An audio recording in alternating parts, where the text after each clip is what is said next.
은혜 받을 성경 말씀을 보시겠습니다. 요한계시록 2장 11절에서 17절까지입니다. 제가 봉독하겠습니다. 귀 있는 자는 성령이 교회들에게 하시는 말씀을 들을지어다. 이기는 자는 둘째 사망의 해를 받지 아니하리라. 버거모 교회의 사자에게 편지하기를 좌우에 날선 검을 가진 이가 가라사대 내가 어디 사는 것을 내가 아노니 거기는 사단의 위가 있는 데라. 내가 내 이름을 굳게 잡아서 내 충성된 증인 안디바가 너희 가운데 곧 사단에 거하는 곳에서 죽임을 당할 때에도 나를 믿는 믿음을 저버리지 아니하였도다.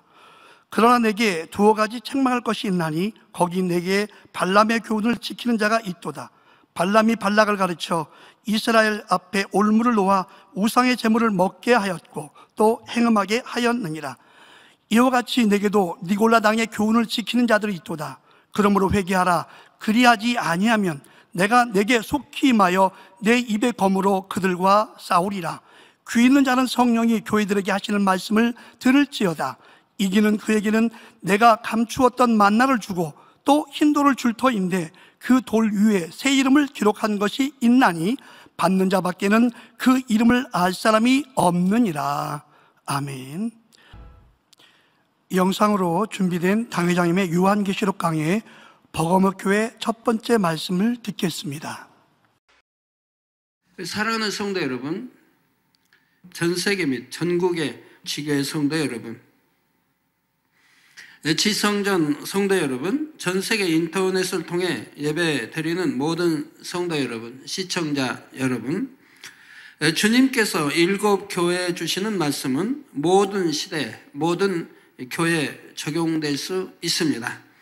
서머나 교회에 주신 말씀 중에 나오는 자칭 유대인이라는 사람들도 주님 이후로 어느 시대나 존재해 왔고 이런 사람들로 인한 사단의회도 계속 존재해 왔지요. 마귀가 주를 믿는 사람들을 옥에 던져 시험하고 환난을 받게 하는 일들도 계속되어 왔고요. 그리고 이러한 현상들은 주님께서 우리를 다시 데리러 오시는 그날까지도 계속되어질 것입니다. 주님의 이름으로 복음을 전파하는 곳, 더욱이 권능의 역사가 나타나는 곳에는 항상 자칭 유대인이라는 사람들도 있어서 이들로 인해 복음 전파가 방해를 받게 되며 권능을 베푸는 사람들이 핍박을 받는 것이죠. 주님께서 서머나 교회에 주신 말씀을 장차 본교회가 이루어야 할 북한 선교의 사명과 연관지어 설명한 것도 바로 이러한 이유에서입니다. 서머나 교회에 주신 말씀이 꼭 본교회의 사명인 북한 선교에만 국한된다는 의미가 아니라 주의 복음을 전하고 권능을 나타내는 곳이라면 어느 곳에서나 일어날 수 있는 상황을 설명한 것이지요. 그러므로 중요한 것은 주의 이름으로 복음이 전파되고 더욱이 큰 권능의 역사들이 함께 나타나다 보면 반드시 원수마귀 사단의 방해도 크게 있다는 사실을 깨달아서 늘 깨어 기도하며 믿음으로 승리해야 한다는 것입니다. 서문학교회는 바로 이러한 상황에 있는 모든 교회들의 모델이 되는 것이고요. 서문학교회는 예수 그리스도를 믿기 때문에 받아야 하는 여러 가지 환난과 핍박이 있었습니다.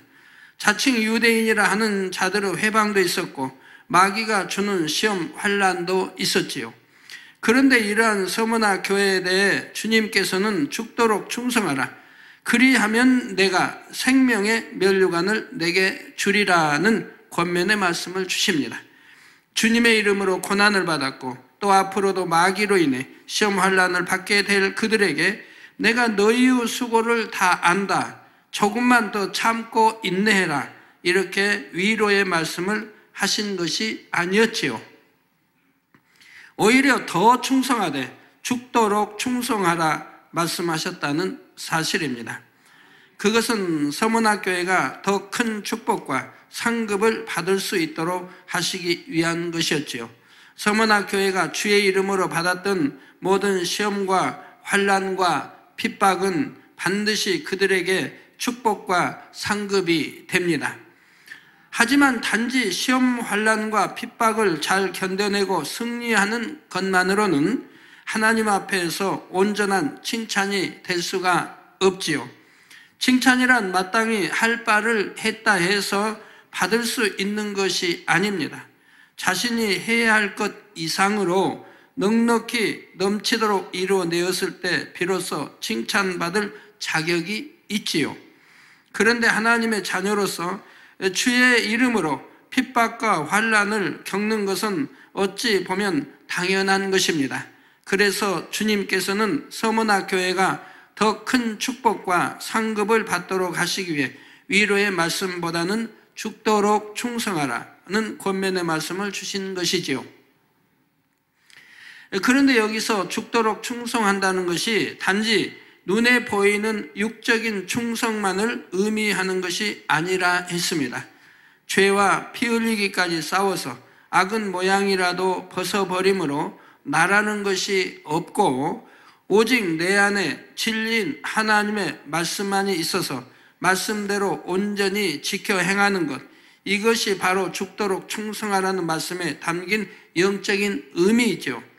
그러면서 육적으로도 충성할 때라야 이것이 진정한 영적인 충성이 되는 것이며 온전한 상급도 된다는 사실입니다. 육적인 충성은 아무리 많이 했다 해도 그것만으로는 온전한 상급이 될 수가 없지요. 영적으로 죽도록 충성한 사람들에게 생명의 면류관이 주어지는 것이며 3000층 이상의 천국에도 들어갈 수가 있는 것입니다.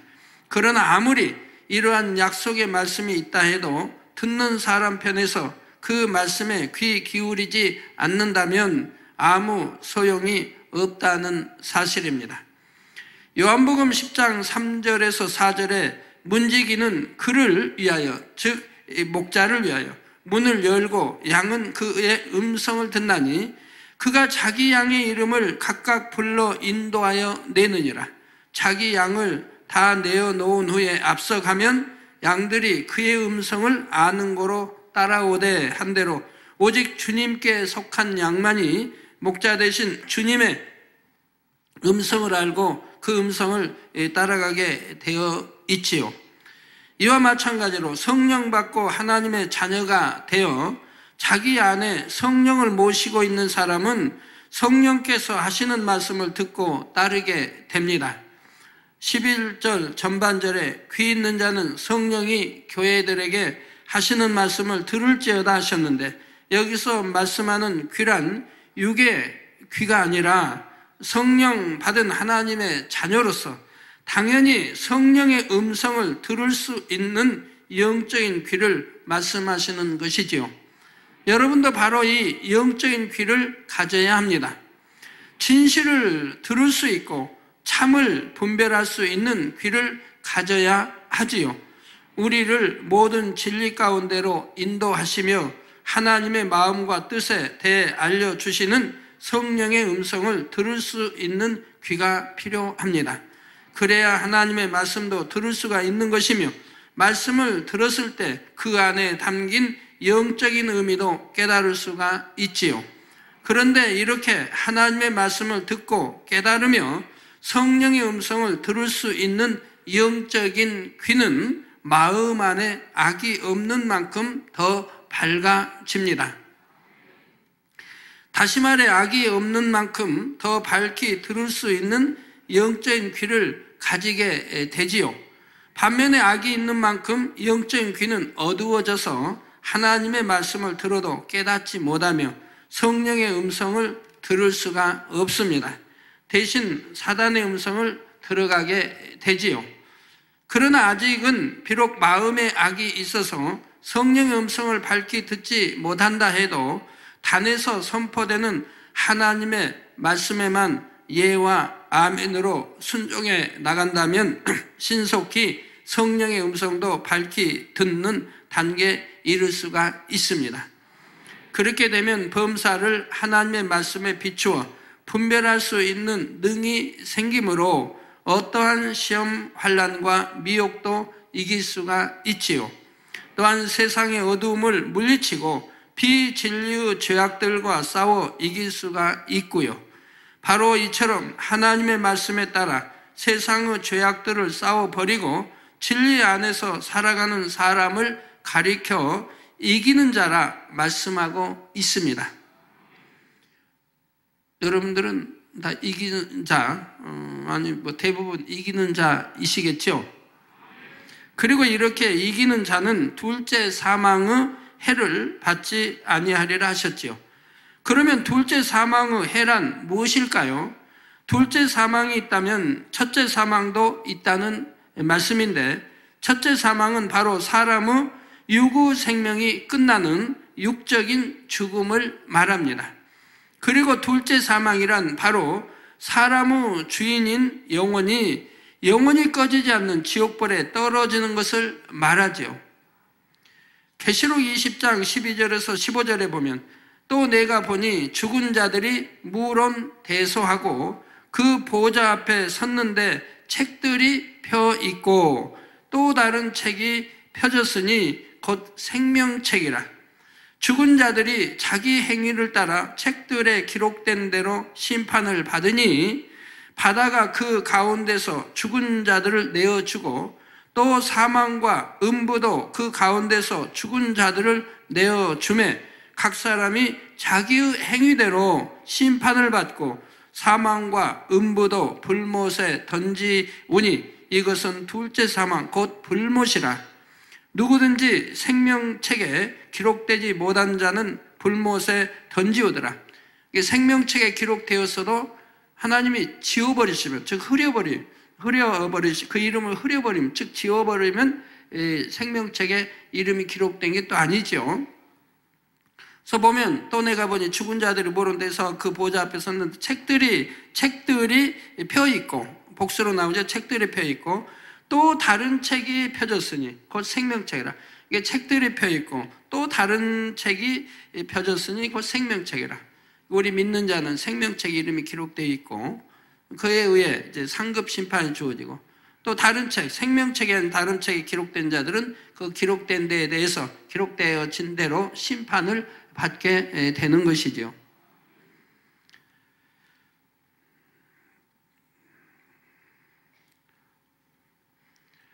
그래서 육체 일을 행하지 말라고 늘 말씀드리는 거고 사망에 이르는 죄를 짓지 말라고 하는 거죠. 사망에 이르는 죄를 지으면 회개가 되지 않으니까, 즉 하나님의 회개형을 주시지 않으니까 이제 그로부터 이어진 모든 것들이 다 하나님께 이 생명책이 아닌 다른 책에 이름이 흐려져 버리고 다른 책에 이제 그 죄들이 낱낱이 기록이 되죠. 우리 믿는 사람들은 회개하면 돌이키면 그 죄 사함을 받지만 이제 이렇게 사망에 이른 죄는 죄가 사함받지 못하니까 하나님이 용서하지 않으니까 이제 거기에 그로부터 인해 지어지는 모든 죄들은 다 죄로 기록되어 남아 심판날에 심판을 받게 되는 거죠. 자, 세상의 비진리와 죄악 가운데 살아가며 하나님의 진리의 말씀 안에 살지 못한 사람, 곧 이기는 자가 되지 못한 사람은 결국 세세토록 꺼지지 않고 구더기도 타 죽지 않는 지옥불 속에서 영원히 고통을 당하는 둘째 사망의 해를 당하게 되지요. 반면에 하나님의 말씀을 듣고 지키는 사람들, 그래서 시험이 오고 환난이 와도 흔들리지 않고 빛 가운데 꿋꿋이 서서 기도하며 승리한 사람들은 둘째 사망의 해를 받지 않고 영생의 길로 가게 되는 것입니다. 그래서 우리 구원의 길은 좁은 길이라고 하죠. 세상 사람들 가는 맘대로 먹고 취하고 하고 싶은 거 다 하고 그런 넓은 길이 아니라 우리 구원받는 사람, 구원의 길은 좁은 길이라고 말씀을 하는 거지요. 저는 이 말씀을 들으신 여러분 모두가 결코 둘째 사망의 해를 당하지 아니하고 천국에 이르기를 간절히 바랍니다. 하나님께서 저에게 한번 맡겨주신 영혼을 저는 하나라도 잃지 않고 모두 천국으로 인도하기를 간절히 바라지요. 그러므로 여러분은 모두가 장차 주님께서 우리를 데리러 오실 때가 되어 알곡과 죽정이를 가르실 때에 든든한 알곡으로 나오셔서 주님과 함께하는 혼인잔치에 기쁨으로 참여하시기를 우리 주 예수 그리스도의 이름으로 축원합니다. 사랑하는 성도 여러분, 지금부터는 7 교회 중에 3번째로 버가모 교회에 대해 말씀드리도록 하겠습니다. 버가모 교회는 주님으로부터 칭찬과 책망을 모두 들은 교회입니다.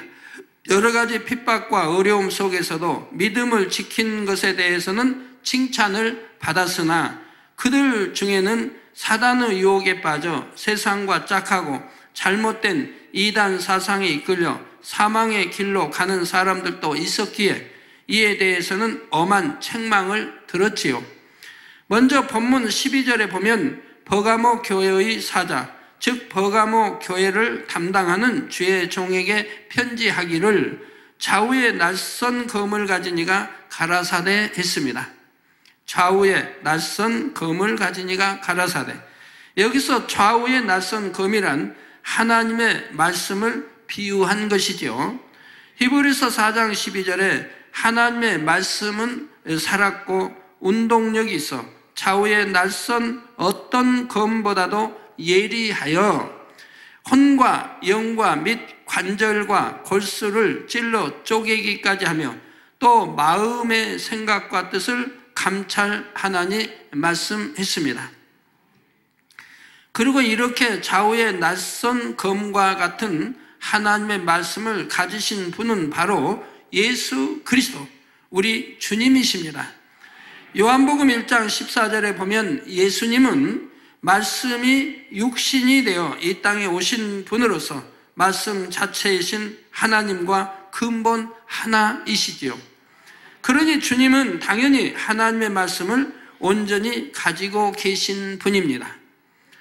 그러면 이처럼 좌우에 낯선 어떤 검보다 예리한 하나님의 말씀이 어떻게 역사되어지는 것일까요?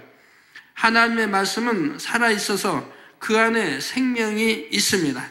세상의 그 어떤 책도 살아 역사하는 책은 없고 그 안에 생명이 담겨 있는 책은 없지만 하나님의 말씀만은 우리가 믿고 행할 때 말씀 그대로 살아 역사되며 영혼을 살리는 생명의 역사가 나타나지요.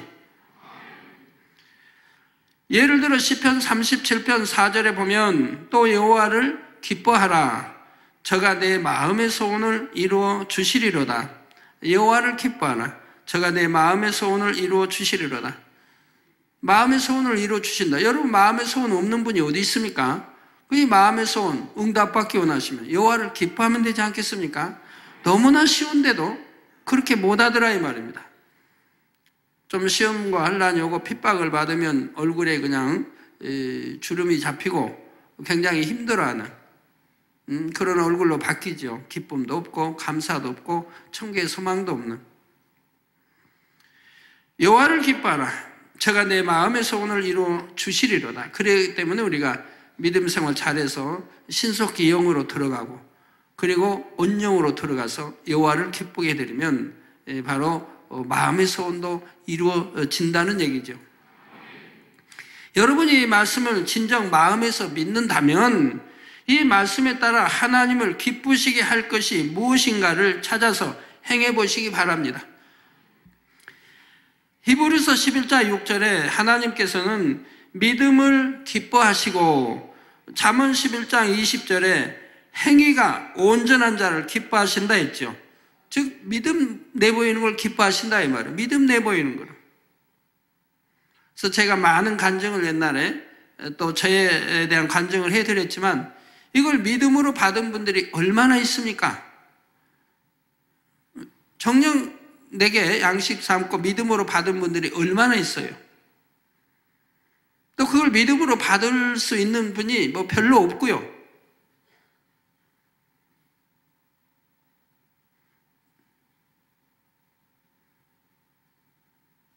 어떤 분이 기도받으러 와서 병원으로 가려고 했는데 안 가고 기도받으러 왔습니다.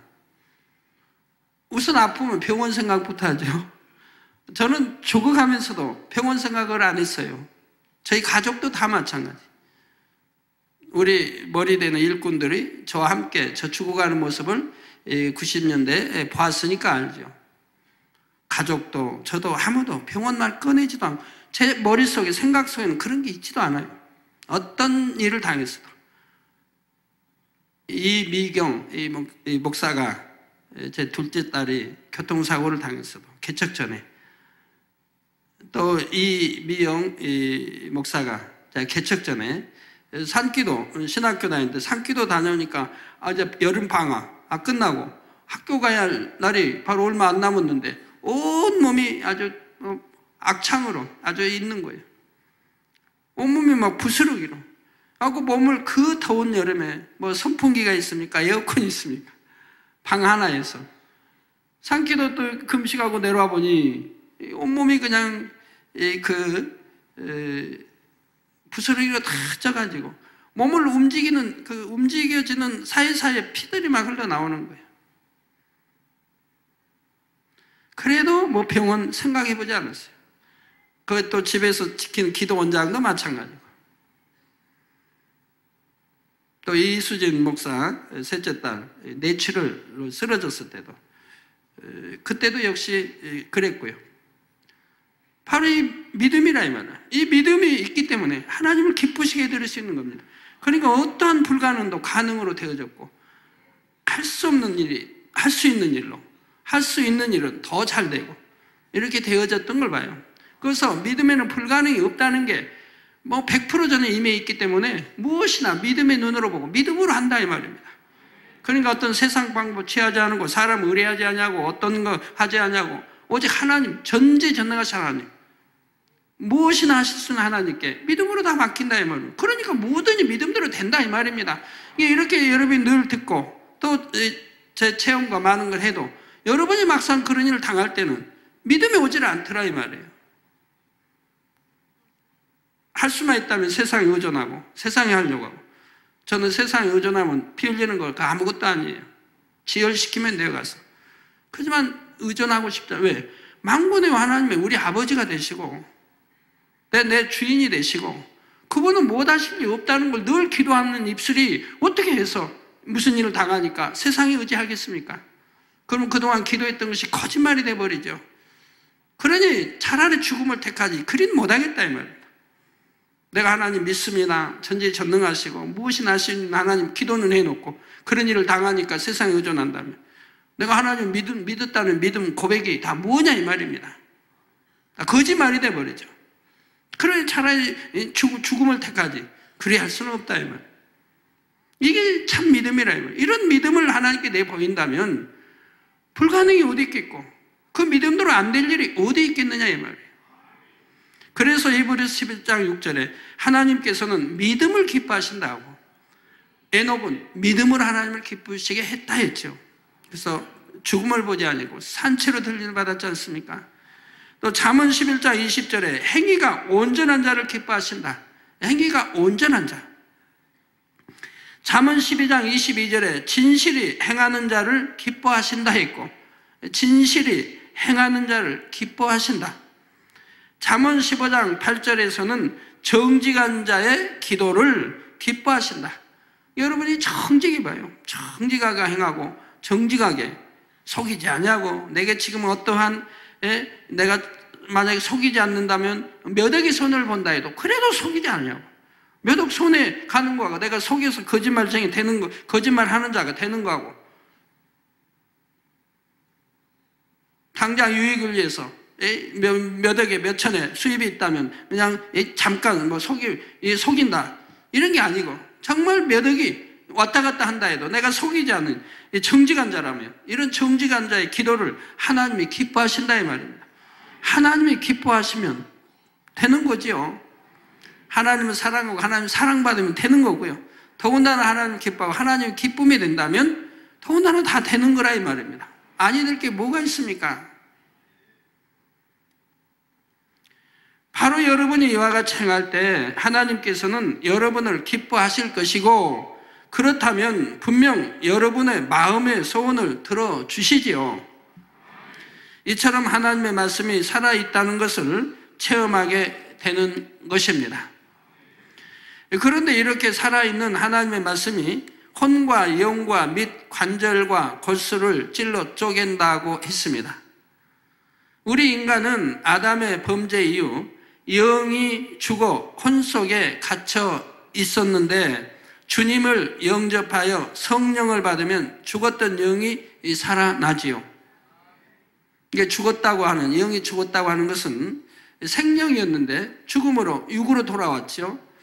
그래서 혼의 사람이 됐고 영의 사람이 아니라 혼의 사람. 그래서 영이 죽었다고 하는 것은 전에 설명했죠. 완전히 뭐 죽어버린 그런 게 아니고 바로 혼 속에 갇혀서 활동을 못하게 됐다 이 말입니다. 전혀 자기 스스로는 활동할 수 없다 이 말입니다. 이게 죽은 것과 같다 이 말입니다. 네, 그래서 주님을 영접하여 성령을 받으면 죽었던 영이 살아난다 이 말입니다. 그리고 열심히 하나님의 말씀을 통해 혼을 깨트려 나가는 만큼 이제 영을 감싸고 영을 꼼짝 못하겠다. 이 혼을 깨트려 나가야 된다 이 말입니다. 나가는 만큼 점점 영은 더 강하게 살아나는 것이죠. 힘을 얻어 강하게. 그래서 믿음이 자꾸 성장한다 이 말입니다. 하나님의 말씀이 혼을 깨트리고 영을 더욱 왕성하게 활동하도록 하시는 것이지요.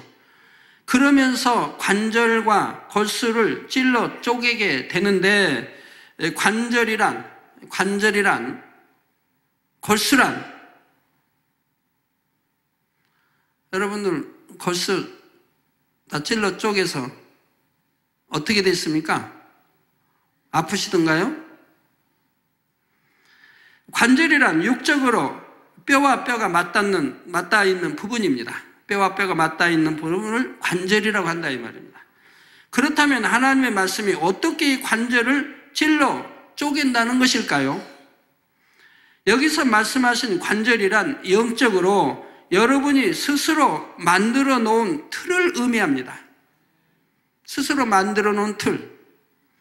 이 틀이란 여러분이 지금까지 자라면서 보고 듣고 배운 모든 것에 의해 형성된 것으로서 결국 수많은 비진리들이 입력되어 만들어졌지요. 그런데 여러분이 여기서 자기 의와 자기 틀을 구분해야 합니다. 자기 의란 자기가 옳다 하는 것이죠. 부부싸움 하는 게 왜 부부싸움을 해요? 자기가 옳다 하니까 부부싸움 하는 거죠.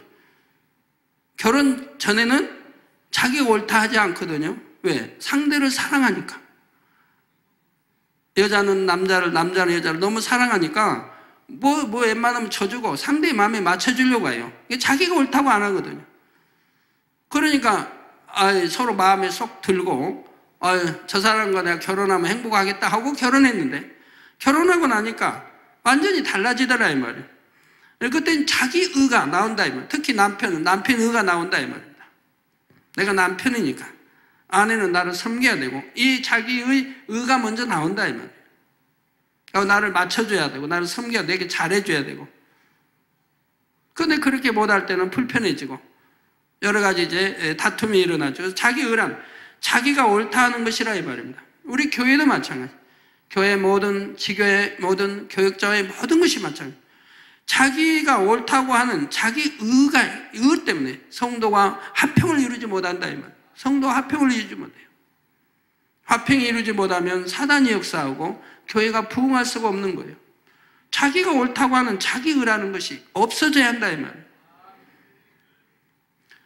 또 사람이 온전히 진리로 변화되기 전에는 이처럼 자기 보기에 옳다고 하는 자기 의가 있게 됩니다.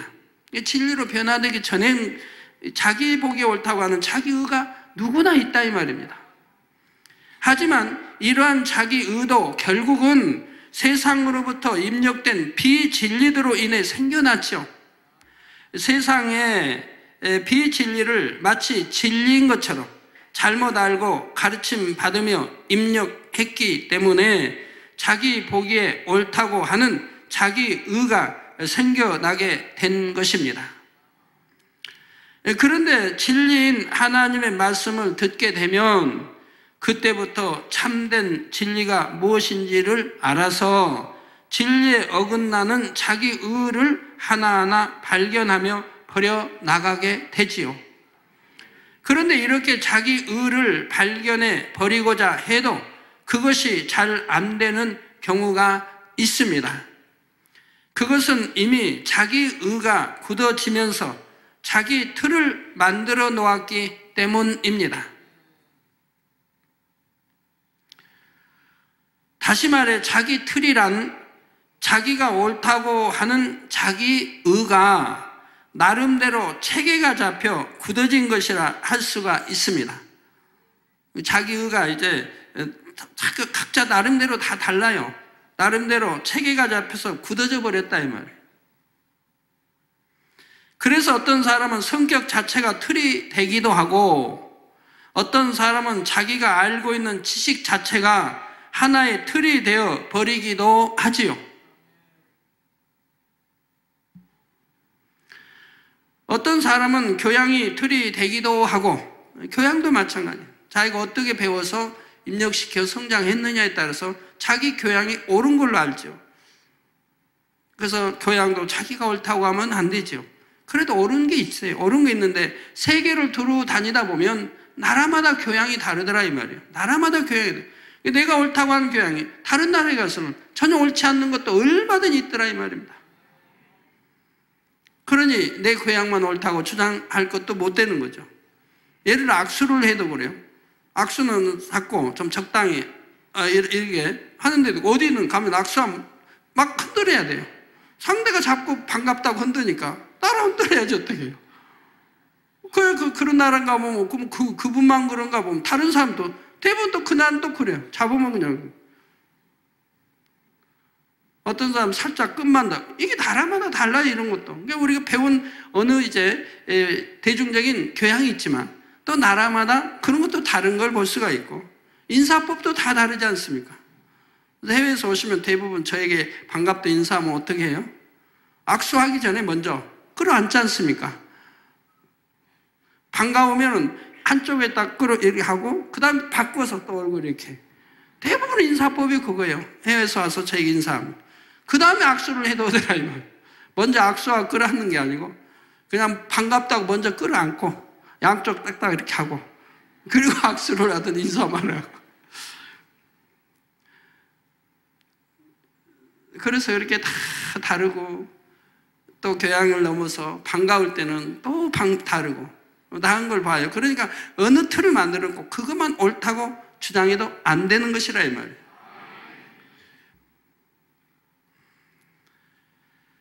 어떤 사람은 교양이 틀이 되기도 하고 어떤 사람은 취향이 틀이 되기도 하며 어떤 사람은 행동이 틀이 되기도 하는 등 다양한 형태의 틀이 만들어질 수가 있습니다.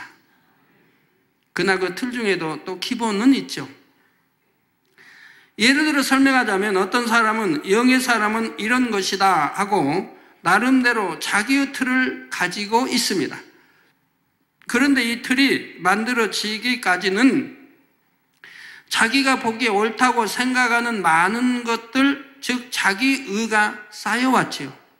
선하고 정말 선하게 온유하게 사시고 말씀대로 사는 분들인데도 이런 경우가 많다 이 말입니다. 자기의 보기에 옳다고 생각하는 많은 것들, 또 진리라고 하는 것들, 이것이 자기의가 이렇게 자기의가 쌓여왔습니다.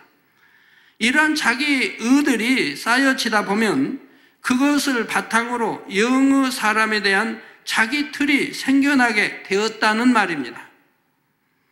그러니 이런 사람은 다른 사람에게 자기 의를 강요하여 힘들게 하기도 하고 근데 자기는 힘들게 하면서도 자기는 상대를 힘들게 한다고 전혀 생각을 못하는 거예요. 왜? 자기가 진리로 만들어온 틀이기 때문에 자기는 옳다고 지금 100% 옳다고 생각하니까 지금 옳은 것을 말하고 있다면 진리를 말하고 있다고 생각하는 근데 상대는 그것 때문에 힘들은데도 그걸 못 깨우친다 이 말이에요. 내가 옳다고 생각하니까 또 진리로 나를 틀을 만들어 놨으니까. 그래서 자기 의를 강요하여 힘들게 하기도 하고 자기 틀에 부딪히는 사람에 대해서는 판단하고 정죄하게 되는 것이죠. 자기는 옳고 그러니까 상대가 진리를 모른다든가 상대가 그러다고 해서 판단 정죄 즉 판단하고 정죄하는 자체가 자기가 그만큼 또 비진리 악이 있다는 것을 깨우치지도 못한 자기가 지금 판단하고 있다 정죄하고 있다도 깨우치지도 못하고 그런 틀을 이용한다 이 말입니다.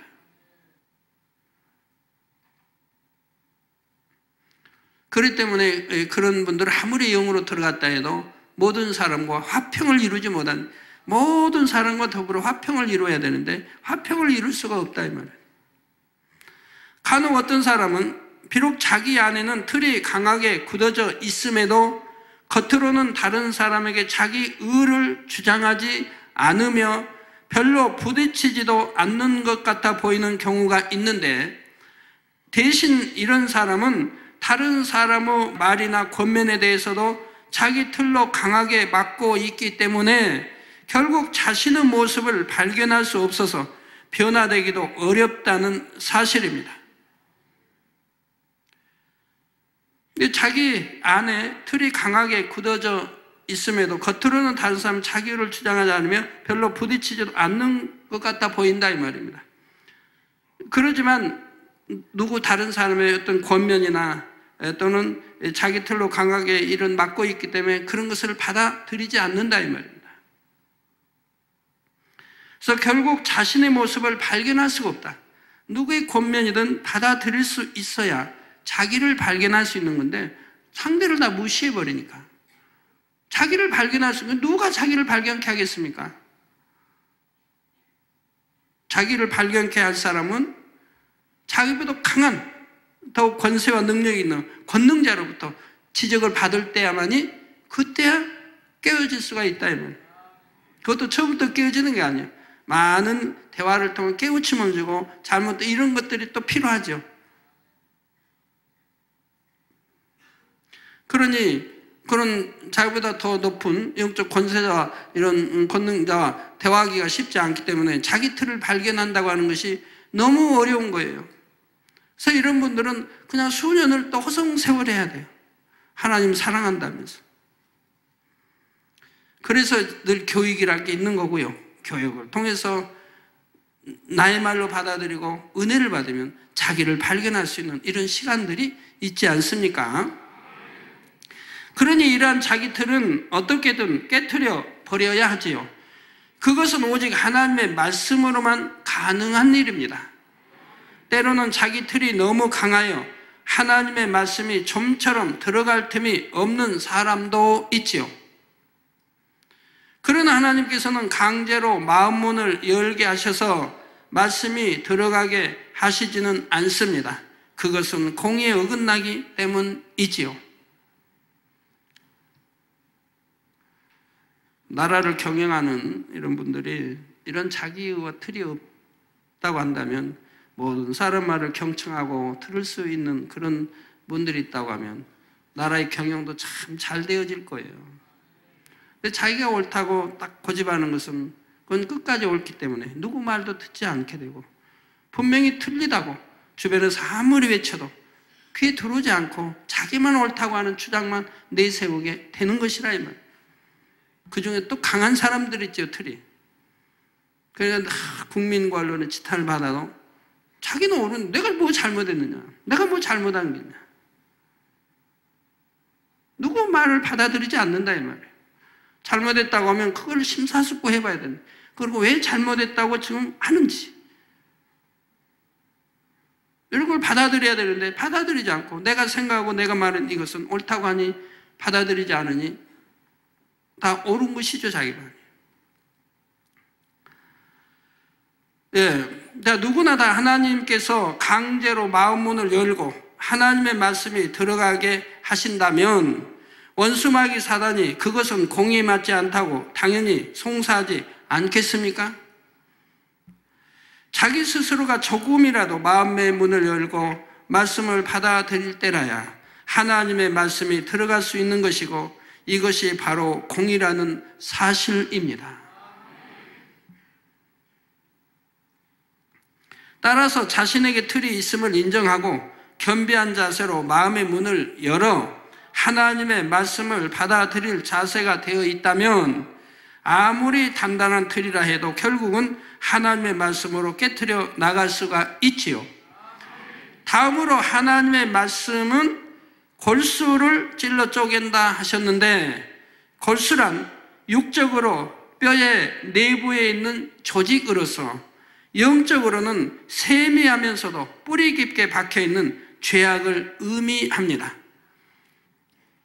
뼛속 깊숙한 곳에 있는 골수와 같이 죄악의 뿌리들도 사람의 마음속 깊은 곳에까지 뿌리 내려 자리 잡고 있지요.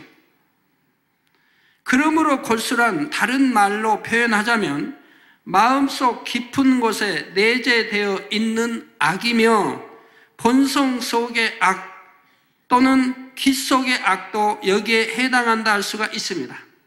오직 말씀의 검으로만이 이러한 깊은 악의 모양까지도 찔러 쪼개어 뽑아낼 수가 있는 것이지요. 그렇다 하여 무조건 하나님의 말씀만 있으면 관절과 골수까지 찔러 쪼갤 수 있는 것은 아닙니다. 능히 관절과 골수까지도 짚어줄 수 있는 깊은 영의 말씀이어야 하며 그 말씀을 증거하는 사람에게 말씀의 권세가 따라야 하지요. 이처럼 놀라운 하나님의 말씀, 즉 좌우의 날선 검을 가지신 주님께서 버가모 교회에 말씀하십니다. 13절 전반절에 내가 어디 사는 것을 내가 아노니 거기는 사단의 위가 있는 데라 했죠. 사단의 위가 있는 데라. 사단의 회가 아니고 사단의 위가 있는 데라. 앞서 서문학교에 대해 설명하면서 사단의 회에 대해서는 말씀드렸습니다. 그런데 오늘 본문에 나오는 사단의 위란 사단의 회와는 다르죠. 여러분 교회도 마찬가지. 진리가 아닌 비진리로 말할 때는 그게 사단의 회가 돼버린다. 한 사람 이상, 두 사람 이상이 되면 사단의 회가 돼버린다. 우리는 늘 단에서 말씀하잖아요. 선만 듣고 선만 말하고 선만 보고 선한 말만 듣고 선하지 않는 말은 듣지도 말고 보지도 말고 말하지도 말고 늘 가리키잖아요. 그러면 좋지 않은 말은 귀에 들어오지 않을 것이라.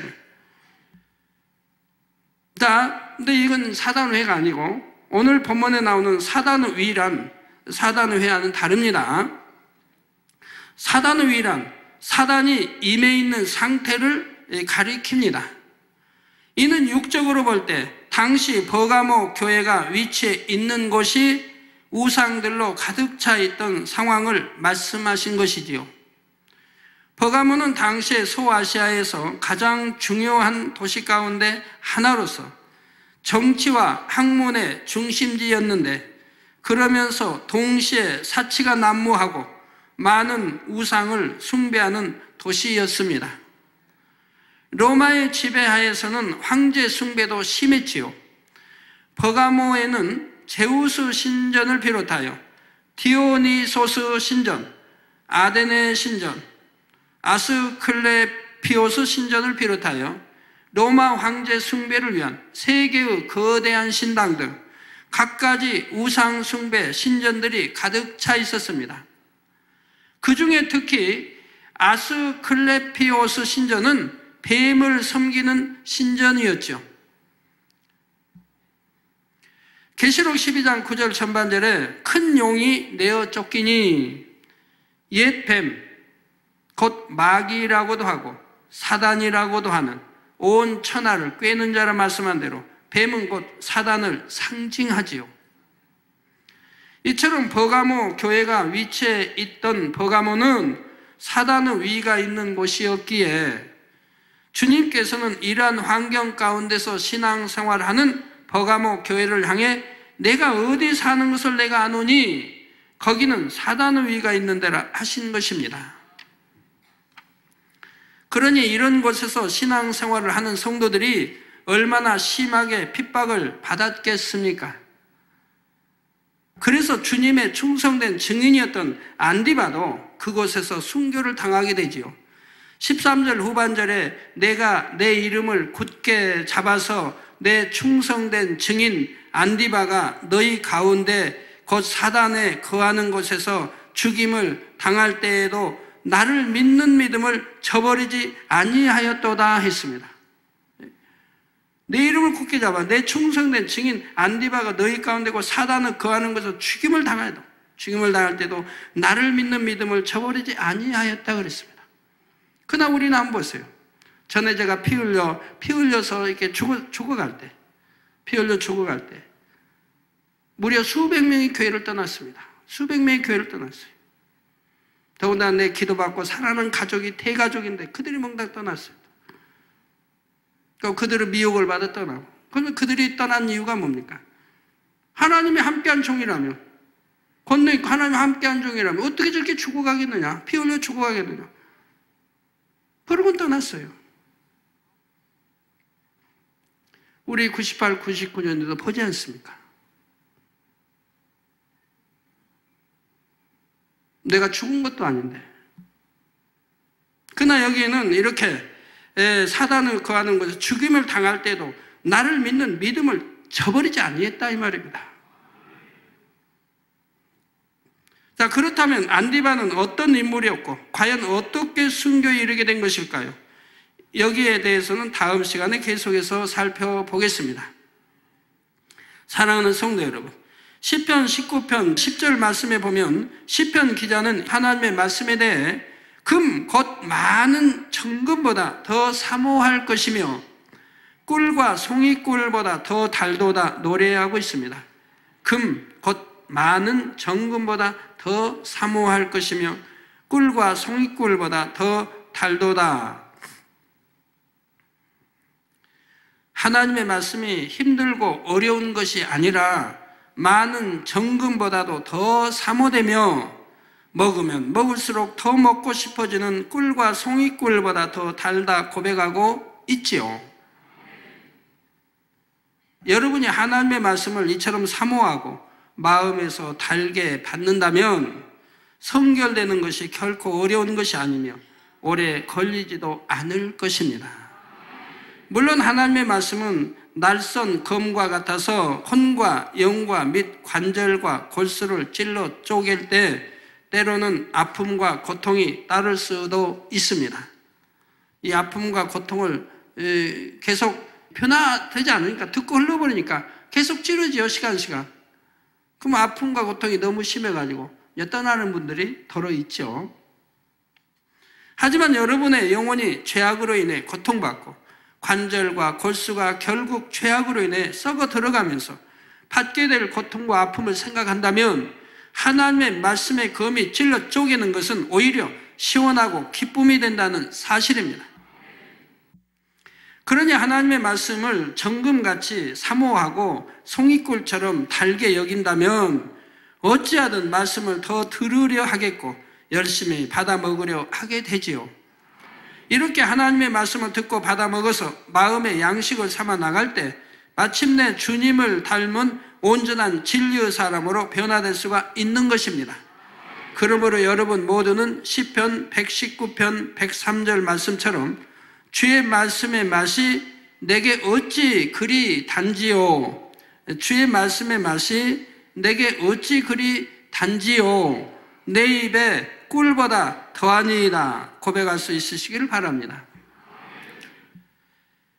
그리고 이렇게 말씀을 사랑하고 사모하는 사람이라면 말씀은 곧 하나님이라 하셨으니 당연히 하나님을 마음 중심에서 사랑하게 되죠.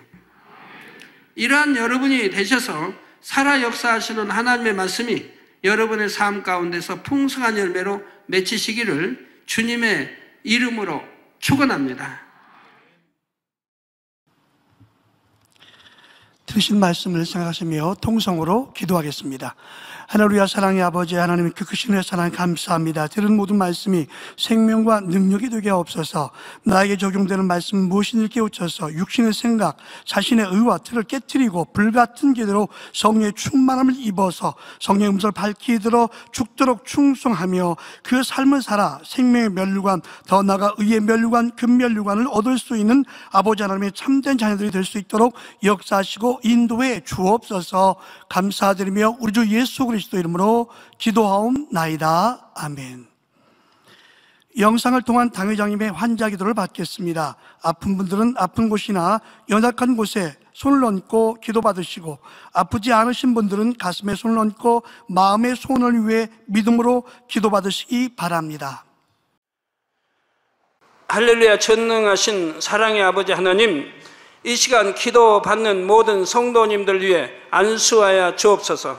GCN 방송 시청자들이 인터넷과 화상을 통해 기도받는 지교회와 지성전 그리고 전세계 하나님의 자녀들 위에도 시공간을 초월하여 역사하여 주시기를 원합니다.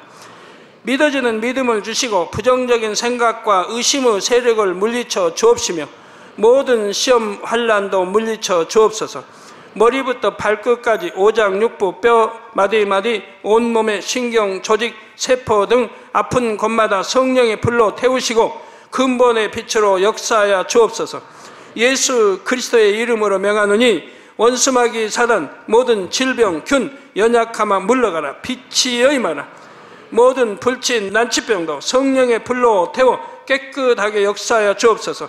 말라리아를 비롯한 모든 풍토병도 물리쳐 주옵소서.